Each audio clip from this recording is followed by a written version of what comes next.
Salam berjumpa para pemirsa sekalian. Kembali lagi bersama saya Franciscus Talan dalam acara Bincang Santai Bersama. Kali ini kita akan mengangkat topik masih tentang tokoh perempuan yang berkarya, dan ada satu pepatah sebelum kita masuk ke perbincangan kita. Satu kata motivasi yang ditulis oleh Robert Schuller mengatakan bahwa lebih baik melakukan sesuatu dan gagal daripada tidak berbuat apapun namun berhasil. Baik, sudah bersama saya seorang tokoh muda yang cantik, familiar. Beliau adalah seorang pegiat sosial. Beliau adalah pimpinan sebuah organisasi, Yayasan Berbagi Kasih Mulia.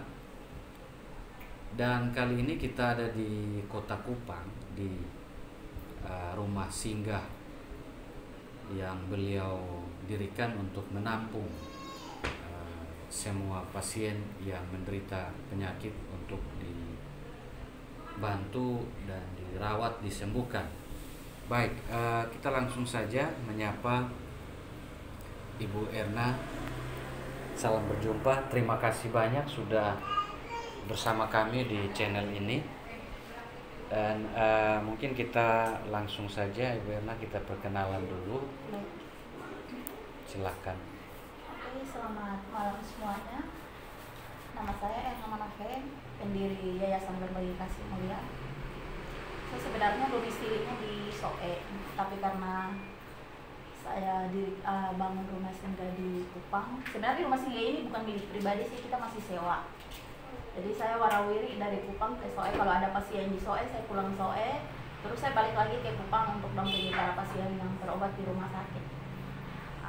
Di sini pasien yang berobat di rumah sakit ada di Rumah Sakit Yohanes, ada di Rumah Sakit Siloam, ada juga di Rumah Sakit Leona, dan juga Rumah Sakit Carolus Barombus.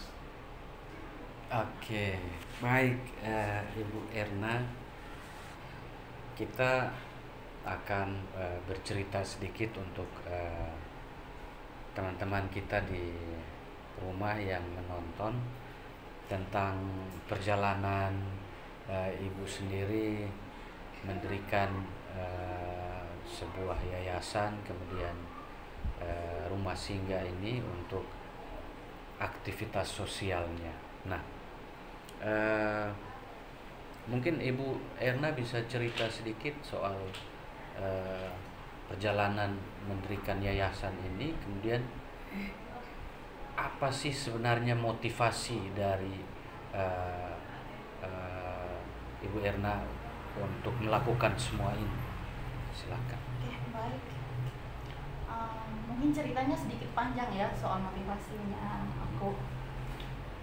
Berawal ceritanya itu dari anak bungsu aku yang waktu itu hamil, didiagnosa hidrosefalus sejak umur kehamilan. Ini kehamilan, bukan udah lahir, umur kehamilan yang 4 bulan. Iya. Udah didiagnosa sama dokter bahwa dia hidrosefalus. Nah, singkat cerita, sampai lahiran, itu lahiran secara sesar, ternyata dia bukan cuma hidrosefalus, dia juga ada kelainan saraf tulang belakang yang dikenal dengan istilah medis spina bifida. Nah, dari perjuangannya saya dalam berobat anak itu, warawiri dari Kupang ke Bali, terus ke Jakarta, dari satu rumah sakit ke rumah sakit yang lain, sampai anak aku itu sembuh, itu kayak jadi motivasi tersendiri bahwa anak aku yang divonis dokter yang tidak bertahan hidup, dengan perjuangan aku tidak mau menyerah seperti itu, akhirnya anak aku sekarang udah 6 tahun. Nah, dari situ aku kayak termotivasi, wah, kok anak aku yang divonis 1 jam bertahan hidup, tapi kok karena perjuangan aku nggak pernah takut bahwa nanti dia dioperasi, dia mati, bla bla bla, enggak. Aku selalu punya prinsip, walaupun dia meninggal, yang penting meninggal di meja operasi, setidaknya aku ada berusaha gitu. Iya. Nah, dari perjuangannya aku seperti itu, Iya. muncul pemikiran-pemikiran lah. Wah, berarti kalau ada anak-anak yang sakitnya cuma hidrosefalus atau sakitnya cuma kanker, sakitnya cuma ini, kalau orang tuanya memang benar-benar mau berusaha berobat medis, pasti anaknya akan sembuh. Iya, iya, iya. Dari itu aku mulai termotivasi, wah kayaknya aku harus buat satu gebrakan ya, aku harus bantuin anak-anak yang sakit seperti anak aku. Jadi setiap lihat anak-anak yang sakit di rumah sakit itu, aku melihatnya itu kayak itu seperti anak aku sendiri, kayak aku ngerasain sakitnya itu. Nah, dari situlah aku termotivasi untuk dirikan yayasan khususnya bantu anak-anak yang sakit. Awalnya itu aku kepikiran itu untuk bantu anak-anak sakit. Iya. Tapi seiring perjalanan ternyata ada juga orang-orang dewasa kayak ibu-ibu yang kista ovarium, ada bapak-bapak yang tumor bla bla bla bla minta tolong. Iya, iya. Tapi itu pun kita asesmen dulu. Aku lihat dulu, oh dia kalau memang dari keluarga yang kurang mampu dan keadaannya serba kekurangan, itu aku cepat respect. Baik. Baik. Nah, artinya bahwa dari pengalaman pribadi sendiri yang kemudian Iya.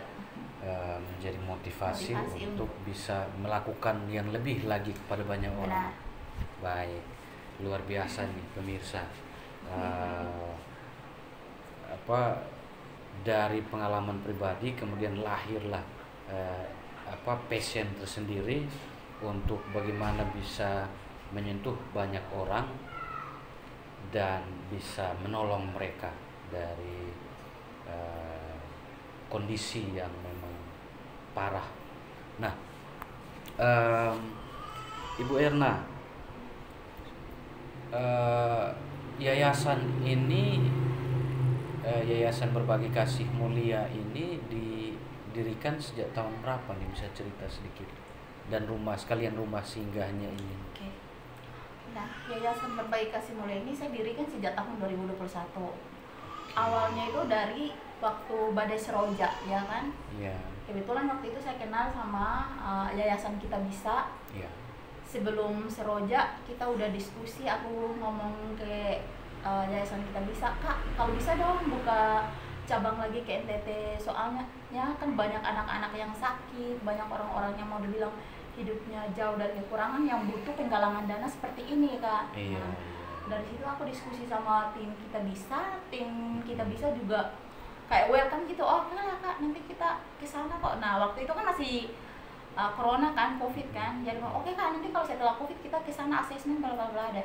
Udah setelah itu bulan Februari akhirnya itu aku ke Jakarta untuk berobat anak aku lagi kan. Jadi dari Februari, Maret, April, terus Aprilnya itu Seroja. Nah, waktu itu aku bilang ke tim Kita Bisa, dan puji Tuhan mereka buatkan galang dananya itu galang dananya itu mencapai 2 miliar waktu itu. Nah, dari dana 2 miliar itu pencairannya itu pertengahan April, dan kita mau cari yayasan atau komunitas yang benar-benar punya legalitas, kayak punya SK kementeriannya. Nah, berbadan hukum lah. Iya, yang berbadan hukum. Nah, waktu itu saya sempat hubungi beberapa komunitas, tapi rata-rata semuanya belum ada SK kementerian. Nah, kita punya teman-teman donatur dari Kita Bisa ini, kita cuma kenalnya itu lewat media sosial, nggak langsung ketemu juga. Jadi saling percaya. Nah, mereka mau cairkan uang umpama nih 20 juta, 50 juta, tapi sama yayasan yang tidak ada legalitasnya kan mereka juga ragu kan. Betul. Nah, dari situ aku kepikiran, wah kayaknya aku harus punya yayasan deh yang punya ini SK-nya sendiri. Jadi di saat mau bantu saudara-saudara yang di NTT nggak kewalahan gitu. Betul. Mulai dari itu aku kepikiran, tapi kan aku masih di Jakarta kan, masih berobat anak aku di Rumah Sakit Pusat Otak sama di RSCM. Nah, singkat cerita, bulan Oktober aku harus pulang karena waktu itu penyaluran bantuan Seroja lagi di Nekemunifeto. Sebenarnya aku nggak harus pulang, tapi karena ada anak yang sakit hidrosefalus, aku rencana mau datang ngambil langsung kembali ke Jakarta. Sekalian ada penyaluran bantuan ke desa Nekemunifeto yang bantuan Seroja. Kabupaten Kupang ya. Nekemunifeto TTS. Oh iya. Iya. Jadi dapat bantuan ke situ 20 juta untuk ke situ, kita salurkan ke 100 berapa kakak waktu itu ya. Nah, sudah bulan Oktobernya aku balik, langsung aku ngomong sama suami, Pak, ini aku rencana mau dirikan yayasan bla bla bla bla bla. Udah ditanggapi respon baik sama suami. Sudah kita buat segala persyaratannya deh, Ya, ADRT, ya, ya. ART, visi misi bla bla semuanya itu kita penuhin. Terus aku balik lagi ke Jakarta akhir Oktober, ambil anak aku yang waktu itu masih aku tinggalin. Iya. Sebenarnya mau ambil pasien yang hidrosefalus, tapi karena orang tuanya tidak mau, Iya, ya saya iya. juga tidak memaksa. Jadi Iya. balik ambil anak aku, setelah pulang dari situ sudah aku urusin SK-nya itu di Notaris Maya Sayuna. Iya, iya. Dan puji Tuhan tanggal 23 November SK-nya keluar. Setelah SK-nya keluar, waktu itu aku punya 3 pasien. Satu yang Marta Tapatap dari Desa Pika, anak dengan penderita atresia, tidak punya lubang anus. Terus yang kedua satu nama Imel Numleni, tapi kemarin aku sempat kontak untuk mau berobat, orang tuanya menolak. Terus yang ketiga Ibu Osah Tolonain dari Oebelo, itu juga ada tumor di hidung. Kita sekumpulin nih uangnya, biaya yang udah berobat di rumah sakit Siloam, nggak bisa penanganan di sini karena kurangnya peralatan, jadi harus rujuk ke Bali, tapi dia juga menolak untuk berobat. Nah, kita awal ke sini datang ke Pamli, kita ngekos dulu. Awalnya kita ngekos di sebelah sini nih. Kita ngekos 1 kamar. Ngekos itu dengan pasiennya berapa kira-kira? 3 orang. 3 orang, jadi sama 3 pendamping jadi 6 nih, 6 orang. Sama 6 aku orang dalam ruang yang kecil. dalam 1 ruangan yang kecil. Nah, saat bawa mereka dan kita tidur berdesakan itu, muncullah pikiran aku, wah gimana ya aku harus bangun rumah singgah. Tapi waktu itu belum ada dana sama sekali dari yayasan Kita Bisa, itu masih pakai uang pribadinya aku. Oke. Nah, jadi kayak pakai uang pribadinya, dari situ aku kepikiran, wah ini aku harus punya rumah singgah nih. Jadi waktu bawa mereka itu juga yang bulan November itu. Sementara pengerjaan SK-nya itu, aku sudah bawa pasien ke sini untuk berobat di rumah sakit umum sama rumah sakit Leona sama Siloam. Yang atresia ani di Leona, yang tumor hidung di Siloam, sama yang itu anak hidrosefalusnya itu di rumah sakit umum.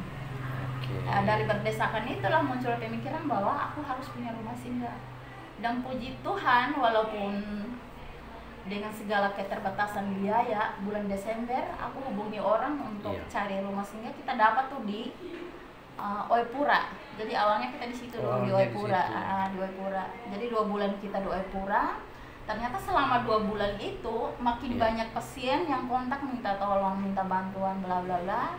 Kita makin berdesakan. Akhirnya aku kepikiran lagi, wah kayaknya harus cari rumah singgah yang lebih luas dan kalau bisa deket di rumah sakit Siloam, jadi biar kita lari ke IGD-nya itu cepat kan kalau ada apa-apa sama pasien. Nah puji Tuhan semua dilancarkan, akhirnya kita dapat rumah singgah yang ini. Jadi kita pindah ke sini bulan Februari, tanggal 1 Februari. Februari tahun ini. Iya, Februari 2022. Luar biasa ya. Jadi memang cukup dalam jangka waktu baru mau jalan 1 tahun ya. Iya, baru mau jalan 1 tahun. Nah, luar biasa nih ceritanya. Dengan begitu lika-likunya luar biasa ya Bu Erna dalam menjalankan upaya untuk bisa melakukan pelayanan kepada bersaudara kita yang memang sangat membutuhkan perhatian. Nah, Bu Erna bisa ceritakan sedikit sejauh ini jumlah pasien yang sudah ditangani itu dirawat di rumah singgah ini sudah berapa banyak, kemudian itu kategori sakitnya apa saja, mungkin Ibu bisa berbagi ke pemirsa sekalian. Sampai saat ini Yayasan Berbagi Kasih Mulia sudah dampingi 24 pasien dengan berbagai macam penyakit. Ada anak yang penyakit Down syndrome dan atresia ani, ada yang cuma atresia ani. Atresia ani itu tidak ada lubang anus sama sekali. Ada juga yang tumor teratoma, ada juga yang tumor mandibula, ada yang kista ovarium, macam-macam lah penyakit itu, dan memang butuh penanganan operasi. Ada juga hidrosefalus gitu. Baik. Nah, kira-kira nih Bu Erna, rumah singgah ini boleh tidak untuk apa istilah membuka eh, ruang untuk teman-teman kita di luar sana, di masyarakat yang membutuhkan pertolongan itu, kira-kira bisa tidak ditampung di sini, kemudian syarat-syaratnya apa saja, atau apa istilah hal apa saja yang perlu diperhatikan atau yang menjadi tuntutan ketika calon pasien ke rumah singgah ini. Tidak ada persyaratan yang terlalu ini sih. Yang penting satu, pasiennya memang mau berobat. Iya. Terus yang kedua, dia harus dari keluarga yang kurang mampu. Karena yang kita utamakan memang dari keluarga yang kurang mampu. Itu aja. Dan keluarga sama pasiennya itu memang dia benar-benar mau berobat sampai sembuh. Jangan-jangan berobat pertengahan jalan, wah udah capek, udah nggak ada hasilnya, berhenti deh. Itu kita nggak mau. Kita maunya itu harus sampai tuntas. Emang dia kalau mau berobat udah sampai tuntas. Dan itu umpamanya kalau pasien mau masuk rumah singgah, itu kita bantuin semua, dari penginapan, makan minum, transportasi, kebutuhan pasien itu sama satu pendamping yang harus masuk ke sini itu kita fasilitasi semua. Jadi mereka tuh kita bilang sama pasien, kalian hanya bilang bersedia dan bersabar. Bersabar karena pengobatan medis itu nggak instan loh. Baik. Nah, dari artinya ini yang disampaikan Ibu Erna ini, kira-kira nih caranya untuk bisa menghubungi masyarakat yang mau apa istilah mendapatkan bantuan dari YBKM ini, caranya bagaimana? Komunikasi langsung ke kantor yayasannya kah, atau harus melalui apa? Mungkin bisa sejauh ini aku nggak mau kayak resmi banget. Oke lah, kalau ada yang sakit boleh lewat inbox Facebook, boleh WA aku, soalnya aku share nomor aku ada di Facebook. Perjalanannya kita hari ini giatnya apa aku share semua ke Facebook. Maksud share itu bukan kayak mau nonjolin diri bahwa wah aku gini bantuin, enggak. Dari situ orang lihat bahwa ada nih sosok orang seperti ini, ada yayasan yang bantuin orang yang sakit seperti itu. Nah, dari media sosial Facebook itu yang orang lihat, wah mereka tahu nih, oh ada satu anak sini sakit nih, oh itu tuh ada yayasan yang lagi share di Facebook, coba aku hubungi. Dan puji Tuhan dari share-nya aku Facebook itu banyak yang hubungin aku lewat inbox, lewat WA, itu yang kita dapatkan, dan tidak ada persyaratan yang terlalu mempersulit pasien sih. Baik. Nah, berarti pemirsa yang dan masyarakat pada umumnya, kalau mau ada keluarga atau kerabat atau tetangga yang sedang mengalami sakit kritis dan masih terkendala pembiayaan dan lain sebagainya, bisa mengakses di media sosial Facebook, ada akunnya Yayasan Berbagi Kasih Mulia untuk bisa berkomunikasi dengan Ibu Erna maupun tim untuk mendapatkan akses pelayanan tersebut. Nah, Ibu Erna, kita masih ada beberapa hal yang perlu kita bincangkan tentang rumah singgah ini. Mungkin ada Yayasan Berbagi Kasih Mulia ini ada berafiliasi dengan yayasan lain kah, atau donatur lain di dalam negeri kah atau luar negeri? Mungkin bisa diceritakan sedikit. Sejauh ini Yayasan Berbagi Kasih Mulia cuma kolaborasi sama Yayasan Kita Bisa. Oh iya, Kita Bisa. Cuma sama Kita Bisa. Selain itu belum ada yayasan-yayasan lain yang mau kerja sama. Afiliasi belum ada. Yayasan. Oke. Luar biasa nih, Yayasan kitabisa.com ini kan cukup mau dibilang secara nasional besar salah juga. Salah satu donatur terbesar di Indonesia. Betul. Jadi memang bagus ini, artinya dari segi pendanaan mampu melakukan hal-hal yang luar biasa terhadap penanganan tersebut. Nah, Ibu Erna, ada tidak kendala atau suka duka tadi di awal sudah sedikit uraikan tuh. Nah, kendala selama ini perjalanan Yayasan Berbagi Kasih Mulia dalam melakukan pelayanan sosial ini, adakah kendala serumit apa kendala itu, dan apa di bereskan kah atau di bagaimana caranya, bisa ceritakan Kalau sedikit. sejauh ini kalau kendalanya banyak.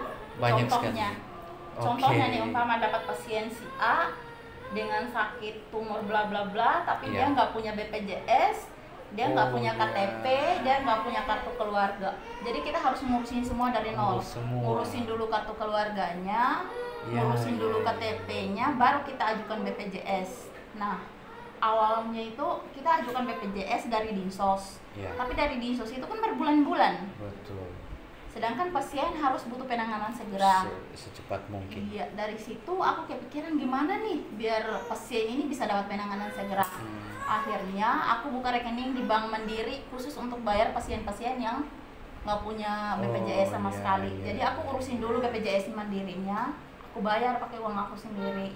Wow. Jadi 14 hari biasa. kemudian sudah bisa aktif kan, daripada kita tunggu di Dinsos harus berbulan-bulan. Betul. Kadang kita pergi ngecek, oh bu udah nih namanya udah keluar di master bla bla bla, tapi kembali ke BPJS ternyata nggak ada.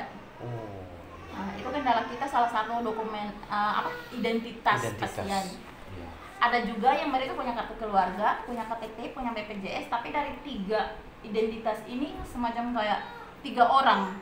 Jadi namanya beda, nicknya beda, tanggal lahirnya beda. Jadi kita harus ngurusin semua lagi dari awal. Oke. Dan puji Tuhannya itu dari Dukcapil TTS-nya itu kayak gercep sih, kayak dimengerti dengan keadaan pasien. Iya, Kayak iya. kita pergi langsung aduin bla bla bla, udah langsung ditangani sama petugasnya, hari itu juga bisa langsung ngambil semua.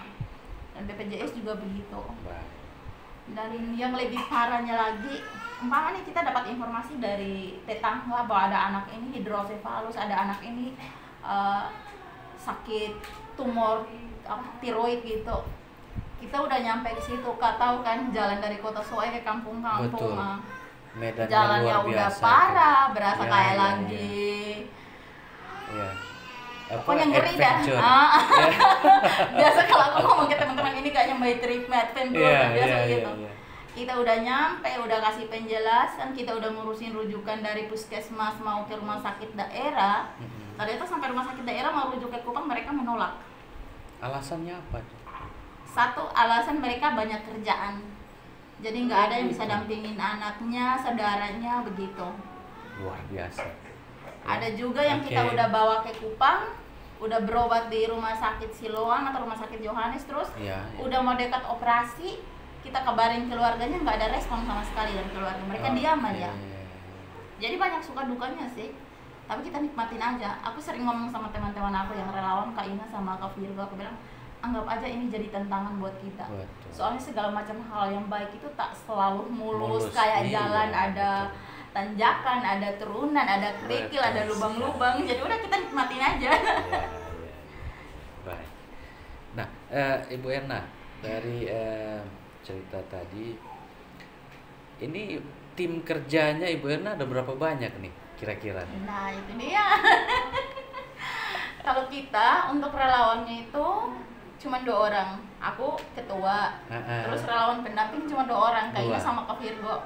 Sama Berarti drivernya aku. Jadi kita berempat. berempat saja? Yes. Wow, luar biasa nih, memang tim yang luar biasa nih, solidnya nih, dan memang perlu dikasih apresiasi setinggi mungkin karena cuma berempat orang saja mampu mengurus 24 semua, pasien. ya, sejumlah 24 pasien. Ini bukan perkara yang mudah sebenarnya, ya. Jadi memang luar biasa. Upaya kerja keras dari tim Yayasan Berbagi Kasih Mulia. Baik, Ibu Erna, kita sudah di penghujung acara kita, dan di akhir mungkin Ibu Erna bisa menyampaikan sesuatu yang penuh makna kepada halayak ramai, agar kita sama-sama membangun motivasi yang sama untuk terus menggalakkan perhatian kita terhadap lingkungan sosial, apalagi kepada uh, uh, saudara-saudara kita yang berkekurangan fisik maupun mental, untuk kita bisa menolong mereka. Mungkin ada hal bermakna apa yang mau disampaikan? Silakan Ibu Erna. Uh, untuk semua orang yang di luar sana yang punya keluarga yang lagi sakit, jangan pernah takut berobat. Operasi bukan berarti meninggal. Operasi itu berarti mengangkat penyakit yang ada di dalam tubuhnya. Dan satu hal yang perlu kita ketahui, tidak operasi pun akan meninggal dengan risiko meninggal. Operasi pun dengan risiko meninggal, tapi ada kemungkinan untuk dia sembuh. Jadi jangan pernah takut bayangan, melangkah pantang menyerah, yakin Tuhan punya pegangan atas kehidupannya kita. Yang penting kita berusaha, sisanya itu untuk Tuhan. Terus untuk semua masyarakat di luar sana, jangan pernah capek untuk berbuat baik, karena hidup kita sejatinya itu untuk berbuat baik. Di saat kita meninggal, Tuhan gak pernah nanya rumah kamu berapa lantai, mobil kamu itu mobil Fortuner atau gimana, tabungan kamu berapa miliar. Tuhan gak tanya itu. Yang dia tanya, sudah berapa banyak kamu berbuat baik untuk sesama kamu. Jadi jangan capek untuk berbuat baik. Itu aja. Terima kasih. Baik, terima kasih Ibu Erna untuk pesan bermaknanya. Pemenang bukan orang yang tak pernah gagal, tetapi ia adalah orang yang tidak pernah menyerah. Terima kasih telah bersama kami dalam acara ini.